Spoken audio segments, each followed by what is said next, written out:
In my own childhood when I was a kid, I used to go fishing with my dad. We would get our rods and reels together, kind of go down to the pond. My dad's parents had an awful lot of land kind of out in the countryside with its own stocked pond. There were trout and small bass, stuff like that. It was always an entertaining, relaxing kind of time. So relaxing, in fact, that as a kid, unless I was catching something, I would get super bored. And while I know there are things like Bassmasters and Bass Pro Shops and all that stuff can get crazy expensive between the rods, the reels, the lures, the lines, the boats especially, the competitive, clothing that they would wear, the engines on those boats, the trolling motors, all of those little bits and bobs that people need to put together to really professionally or be at a professional grade of fishermen, the stuff that people feel rather enthusiastic about. And the people that tend to be true enthusiasts or people that believe that they're really good at fishing tend to enter fishing competitions. As it turns out, unbeknownst to me, there's an awful lot of money in competitive fishing, which brings us to the crux of the story. I was figuring I was going to have a relaxing Saturday, but apparently we have yet another cheating scandal. This time the guys got caught red-handed. Yeah, I'll show you.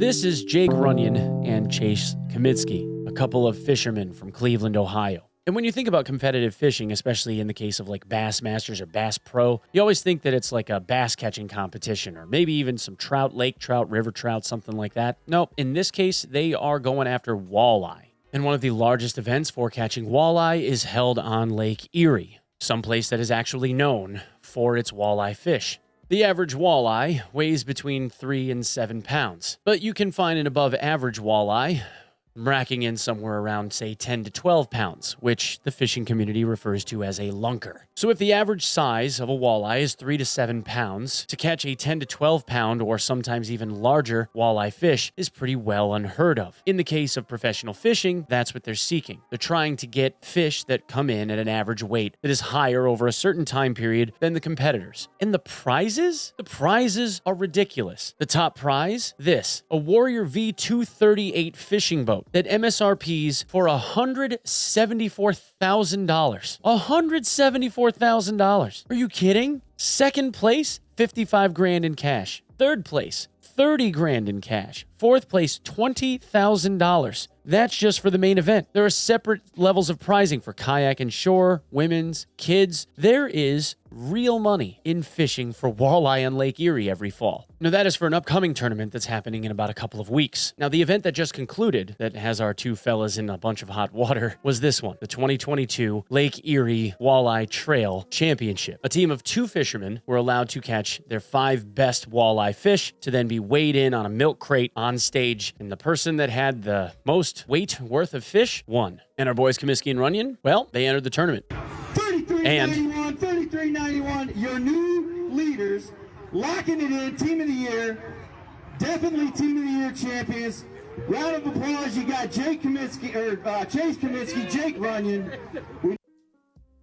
They won, coming in at just shy of 34 pounds. That puts the average size of each walleye fish that they caught at about 6.8 pounds, which is almost the upper limit of what would be considered an average fish. And here is the lovely couple posing with their catches. But wait, what's this? One of the officials for the fishing event decided that he wasn't satisfied and he wanted to take a closer look at their catches.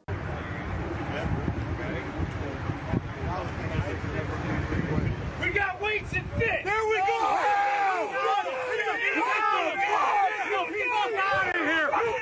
Now, I want to make something abundantly clear. What we are watching is one of the officials cutting into a fish and screaming, "We've got weights," and holds up a large lead weight for everyone to see. As it turns out, they had weighted their fish down with fish fillets and lead weights to add an additional 8 pounds to their catch, therefore making them the winner of of the fishing event. They made their fish heavier so that they could win. This wasn't even a large tournament. Now, don't get me wrong. These fishing tournaments pay out pretty well. First place in this case got $5,000. But last year, these two earned $306,000 at one event and almost lost another $500,000 in finishing first at another event, which made them like the winningest fishermen when it came to walleye tournaments versus any other fisherman that fishes for walleye. I had no idea there was this much money in walleye. This is crazy. Now, the world of competitive fishing is actually hyper competitive. These guys get up before dawn. They get into extremely expensive gear, equipment, bring it with them to whatever fishing hole they're going to. They try and scope out things, work with different lure designs, different types of lines, try to strategize, put their mind inside what is a fish going to be doing today to catch the largest one. That's the entire point, to try and win big prize money. There's $150,000 to $200,000 fishing boats. There's 50, 60, 70, 100 grand in just pure cash. There is a lot of opportunity here to make an awful lot of money. These aren't the guys that are going out with their fishing buddies, trolling for an afternoon, trying to do something relaxing, and they bring out the Yeti cooler with a case or two of beer in them and show up shit-faced at the end of the night. These guys fish sober. No one wants to fish sober. No one. The whole point is to go out and get a beer, right? So you have a bunch of middle-aged grown-ass men that have spent tens, if not more, thousands of dollars on a bunch of fishing equipment. They're fishing dead sober. And you just found out that the two guys that have been already accused of cheating in the past, oh, that's right, we'll get to that, cheated this time, and now we have the smoking gun? The question that I have is, how are they alive? Someone in this video screamed, "Call the cops." I'm assuming it's so that they kept those two from getting lynched, because if it's one thing that I know, you put a bunch of rednecks in fishing tackle and don't let them drink, and they're fishing all day, and then they find out that the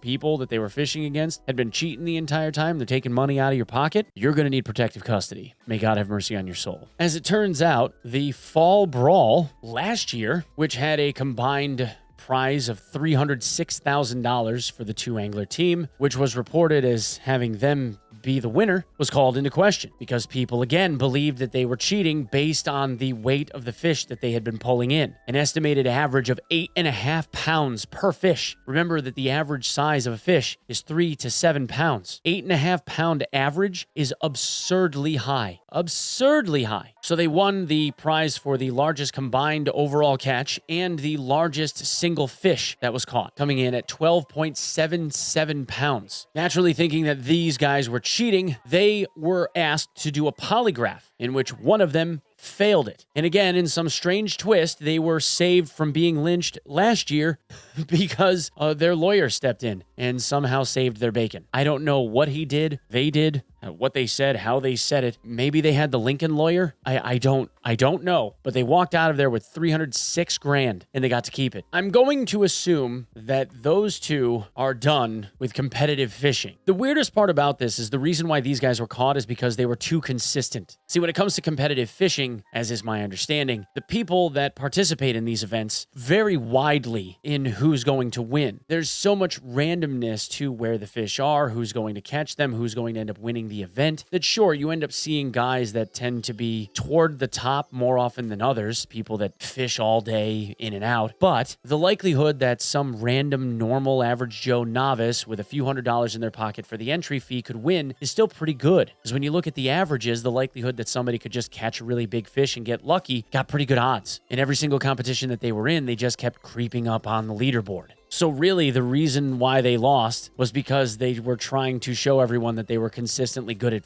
fishing walleye. There is a joke in here somewhere that I can't find. Maybe the whole thing is the joke. Is no sport sacred anymore? Is it really just going to become a matter of who can cheat the smartest is going to be the person that ultimately ends up taking home the bag? That's where we're at? Man. Anyway, guys, that's what I have for this one. Thanks so much for coming and checking it out. Hope you guys enjoyed it. I'll be seeing you at TwitchCon at the end of the week, and I'll see you on stream in the morning. Please give me a follow on my socials at OnePegMG on Twitter, at OnePeg on TikTok, and give me a sub here if you'd be so kind.